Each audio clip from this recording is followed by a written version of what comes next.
Answers can be found, however, at the biggest September 11 crime scene that wasn't reduced to rubble, where 3 of the 4 terrorists learned to fly, in a tiny retirement community in southwest Florida that was terrorist central for the entire time they were here, an inconvenient fact which has occasioned a massive FBI cover-up. Here then is our list of the top 10 things you're not supposed to know about the September 11th attack. Number 10. Some of Muhammad Atta's closest associates were journalists, at least 2 of whom were connected to major Eastern European mob figures. It was around between the 25th and the 28th of February of 2001. We went to Key West for 3 days. Who's we? Me, Muhammad, Peter, Stefan, and Linda. Linda, who was Linda? Linda knew the owner, and she told me that she was a stripper, but she told the newspaper that she worked for a cleaning service. We met with Peter and Stefan on, it's one of the first islands before you actually get to Key West itself. I think it was on Largo. We met them on Largo. They had already been on their way down. And we drove down, and then we finally get down to Key West, and we rented an a hotel. We rented 3 different rooms. The one room nobody slept in that they rented, that's where they put their flight bags and stuff and locked the room down. Peter and Stefan shared a room, and me, Muhammad, and Linda all slept in the same room. We went to Sloppy Joe's. We went to Rick's Rooftop Bar, and we took a boat ride to see the dolphins, me and Linda.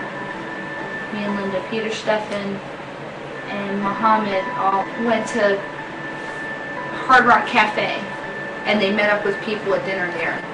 I don't know who, but somebody had flown in, and they said somebody had flown in one of the little single planes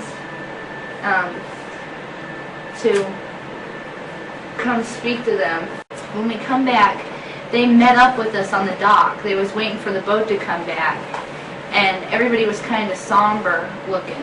You know, they were kind of quiet and somber. If Atta was talking about the operation that would soon mean his death and that of thousands of others, with the men who'd flown in to meet him, the mood might indeed be glum. But he was with Peter and Stefan, 2 Europeans. What does that mean? While in Key West, Atta, Peter, and Stefan met with some flight students, including one who may have been lying about where he was from. And Peter and Stefan and Muhammad were talking to these flight students that were from the airport over there. They introduced me to them. They were like, "This is Amanda," and I'm like, "Yeah, hi." You know, I was really disinterested. I couldn't care less. You know, I don't even remember who they were. I know the one guy was from Africa, though. He said he was from Africa. He didn't look like he was from Africa, but you know. Okay, I was like, whatever. They were talking in a language I didn't know what it was. They were talking in another language. As Amanda continued talking, what came through clearly was the fact that Atta's associates were as likely to be European as Arab. We got back from Key West, and that was when they introduced me to everybody in the apartment. That was the first time I went over there. And that's when I met Angelina and Olivia, and the big Dutch guy, but I can't remember what his name is for the life of me, but he's huge. He's like 7 feet tall. He's monstrous. I can't remember his name. He was a friend of Olivia's, and he had lived at that apartment with them. Peter, Stefan, Timothy, and this is when I met Timothy. I had already met Jurgen. After everyone was comfortable with Amanda, they pulled out the drugs. There was always drinking. Always drinking. If it wasn't wine, it was beer or liquor or whatever. There was always some drinking. Always. So once you met everyone there, okay, they started doing drugs in front of you? Yeah, I guess because they considered themselves to be comfortable around me. I don't know. They pulled out Coke and... You saw Muhammad doing Coke? Yeah. Yeah, because they borrowed $1 from me to do it. And they asked me if I wanted to do it. Where was this? That was at the Sentinel Apartments. Okay. There was a glass table that they used to cut it on. Atta used an alias to pay for the apartment he and Amanda rented together. Apparently, he had many of them. So when did Muhammad ask you to get an apartment with him? How long had you been back from Key West? I'll bet it wasn't 3 long. days. I found Sandpiper Apartments. He had. It wasn't long after moving in together that Ada's American girlfriend began doing him wrong. Where did you meet Garrett? Margarita Maggie's, and Muhammad was there that night. Oh, really? Where's Margarita Maggie's? In Sarasota. Okay. In the quay, like near the quay. Gotcha. Okay, it's near that area. All right, so you're at Margarita Maggie's with who? With Muhammad? Angelina, Olivia, Timothy, Jurgen, Sabrina, Muhammad, Wolfgang. All of them were there. All of them. And Muhammad's dumbass was standing up on a speaker and embarrassed me instantly when we got there, you know. And I just pretended like I didn't even know him. Apparently, Muhammad Ada's German associates were associates of long standing. You ever talk about Hamburg? Yeah, he talked about Germany. Talked about going to Germany and stuff. And he said he had friends over there, and like I was telling you before, him and Jurgen and them acted like they, you know, they were long-time friends. That they had known each other forever. Sounds like most of the people he hung with were Germans. All foreign. He never hung out with American people. Did he speak German with his... Yes. Spoke fluent German. Fluent. So when he was with Wolfgang or Volker? Spoke German. Volker? Who's Volker?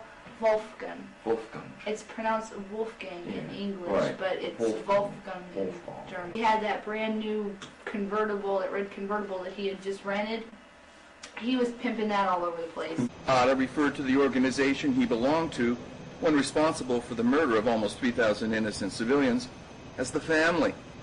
And apparently several of his European associates were a part of it. Half the time they didn't pay attention to me sitting there. Did you ever hear them talk about the family? A waitress in Nokomis, where Siad, Marwan, and Mohammed had dinner less than 3 weeks before September 11th. They had a big fist-pounding argument, and Marwan was pounding his fist on the table and saying to Mohammed, "We're talking $200,000 here. We have to answer to the family." They had 200 grand left, and Mohammed wanted to do something with it that Marwan didn't want him to do. Mohammed didn't want to give the money back. And Marwan's saying, we have to answer to the family. He called certain people he met at the fight school, and it was mostly Arabic background, his brothers. I don't know if that was the same thing, because I was like, how the hell are you related to all these people? You know, or this is, he would introduce him as like a family member, sort of like, this is one of my brothers. Or, he called Jurgen, I think, and Wolfgang. I know he called Wolfgang one. Him and Wolfgang were very close. They were very tight with each other. They went everywhere together. When he came into the picture, they were together all the time. When did he come into the picture? He already had a license in Germany and stuff. So he had already gone and taken All these guys already had licenses. Not a one of them students, except for Timothy, because he was the baby. So whatever Ada and his thug associates were in the U.S. to do, being a flight student was just their legend or cover. I don't know how it's pronounced, but it's spelled, in English you would say it Hupfeld. H-U-P-F-E-L-D. So what are we to make of a bunch of guys in their early 30s getting paid to go around to flight schools? I don't know. I mean, they have no shortage of cash, right? These guys had money flowing out their ass. I mean, excuse my language, but they never seemed to run out of money. I mean, they was just tossing money left and right. I mean, it was just like, oh my God. And they had mass supplies of cocaine. Whenever they'd run out, they'd go to the flight school. And I followed them one day, me and Sabrina, because we wanted to see where they were going. They said, we'll be right back. And I seen them go into the flight school. Mm-hmm. Which one? The one that was across from my apartments. Fuller Flight Training. Yeah. Because husband's down the other end. They went in there. They got that pilot, the guy that I can't remember his name, the one from Denmark. They got him and they walked down the airstrip where the planes are, into that, where the 44 Aero Squadron is. There's like a warehouse looking place right there. By the 44 Squadron, there's a doorway that leads down. I don't know where it goes, but they have somebody standing out in front of that door. You are not allowed to go down there. It's forbidden only for certain people.